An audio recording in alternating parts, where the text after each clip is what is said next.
Delivery charges इन Paytm money. Paytm money में यदि आप शेयर खरीदते हैं होल्डिंग वाले या डिलीवरी वाले जिसे हम बोलते हैं, क्या होते हैं ये शेयर? ये शेयर है कि आपने आज खरीदे और आज नहीं बेचे, चाहे वो आपने कल बेचे, चाहे परसों बेचे, 10 दिन बाद बेचे, चाहे 10 साल बाद बेचे। अगर आज खरीद के आज नहीं बेचे तो वो आपके डीमेट अकाउंट में आते हैं और उसे हम होल्डिंग वाले शेयर या डिलीवरी वाले शेयर बोलते हैं। तो ऐसे जो शेयर होते हैं उनके डिलीवरी चार्जेस क्या होते हैं, बाइंग के समय क्या चार्जेस लगते हैं, सेलिंग के समय क्या चार्जेस लगते हैं, ये सारे इस वीडियो में समझते हैं। तो सबसे पहला जो चार्ज है जो ज़्यादातर लोगों को पता है वो होता है ब्रोकरेज। अलग अलग ब्रोकर्स के पास अलग अलग जो है वो चार्जेस होते हैं। तो पेटीएम मनी में आपको बाइंग के समय भी और सेलिंग के समय भी या तो आपको 20 रुपए देने हैं या आपका ट्रेड साइज अगर छोटा है तो उसका 2.5%। तो ये ब्रोकरेज आपको जो है वो देना होता है। ये बाइंग के समय भी देना है और सेलिंग के समय भी देना है।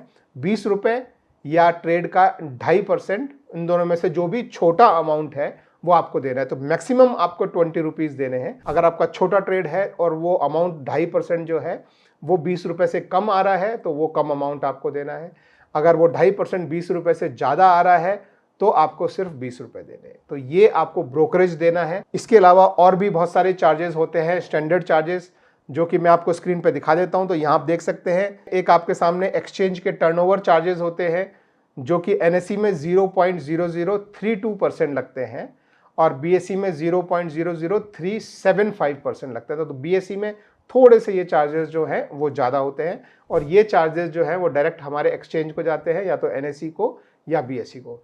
इसके आगे नेक्स्ट जो चार्ज है वो है हमारा गवर्नमेंट का STT यानी सिक्योरिटी ट्रांजैक्शन टैक्स। गवर्नमेंट जो है वो हर शेयर के हर ट्रेड पर टैक्स लगाती है। बाइंग के समय भी ये लगाया जाता है और सेलिंग के समय भी ये लगाया जाता है।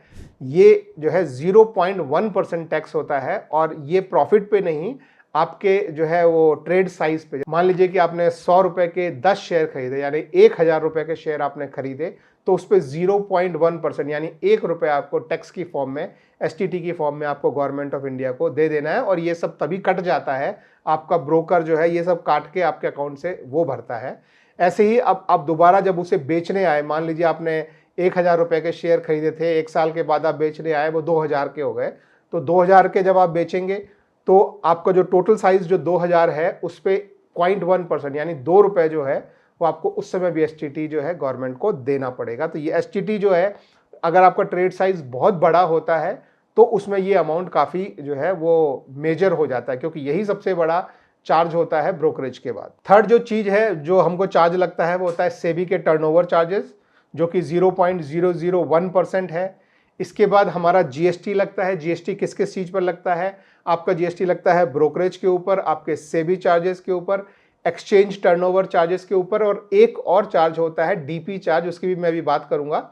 उसके ऊपर भी GST लगता है, वो यहाँ पे नहीं लिखा है, तो वो DP चार्ज की भी मैं बात करूंगा। इसके अलावा आपका IPFT में जो कंट्रीब्यूशन होता है उस पर भी आपको 0.0001% चार्ज आपको जो है वो देना पड़ता है। And at the end stamp duty जो है वो 0.015% आपको देनी पड़ती है, लेकिन स्टैम्प ड्यूटी सिर्फ बाइंग के टाइम पे लगती है। IPFT का कंट्रीब्यूशन बाइंग के टाइम पे भी लगता है, सेलिंग के टाइम पे भी लगता है। GST बाइंग के टाइम पे भी लगती है, सेलिंग के टाइम पे भी लगती है। सेबी के चार्जेस भी बाइंग सेलिंग दोनों टाइम पे लगते हैं। तो ये सारे जो है चार्जेस जो है कॉमन है। तो इसके अलावा DP चार्ज जो मैं बता रहा था वो हर ब्रोकर का थोड़ा अलग अलग हो सकता है। तो पेटीएम मनी का DP चार्ज 13.5 रुपये प्लस GST है, जो कि 15 रुपये 93 पैसे जो है हो जाता है।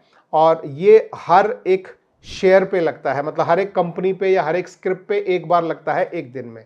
कुछ एग्जाम्पल के फॉर्म पे ये DP चार्जेस समझते हैं। मान लीजिए आपके पास इन्फोसिस के कुछ शेयर हैं, आपने एक दिन में पहले 1 शेयर बेचा, थोड़ी देर बाद 2 शेयर और बेच दिए, थोड़ी देर बाद 50 शेयर बेचे, लेकिन सारे एक ही कंपनी के हैं और एक ही दिन में बेचे हैं, तो ये आपको charge at the end of the day एक बार लगेगा 13.5 रुपये प्लस GST, क्योंकि एक ही कंपनी के शेयर है। क्योंकि at the end of the day वो DP से उस कंपनी के उतने शेयर निकाले जाएंगे और जो है वो सेटलमेंट किया जाएगा। तो एक बार एक कंपनी का शेयर निकाले तो आपको वही 13.5 रुपये प्लस GST आपको भरना है।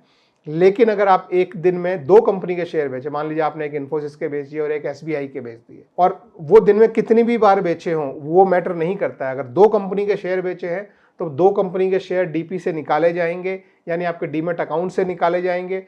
तो आपको ₹13.5 प्लस ₹13.5 प्लस दोनों पे जीएसटी जो है वो अप्लाई होगा। तो ये एक डीपी चार्जेस जो है उसका कुछ पोर्शन जो है वो पेटीएम मनी को जाता है और उसका कुछ पोर्शन जो है जो भी पीछे डिपॉजिटरी है जो कि हमारे इंडिया में सीडीएसएल और एनएसडीएल है, तो उनको भी इसमें से कुछ पोर्शन जाता है। तो ये सारे चार्जेस जो है ये आपको बाइंग और सेलिंग टाइम पे जो है वो लग सकते हैं। डीपी चार्जेस स्पेसिफिकली सिर्फ सेलिंग के टाइम पे लगता है, बाइंग के टाइम पे यह नहीं लगता है। सो ये सारे चार्जेस आप अच्छे से समझिए, ट्रेड कीजिए और फिर प्रॉफिट बनाइए। Thank you.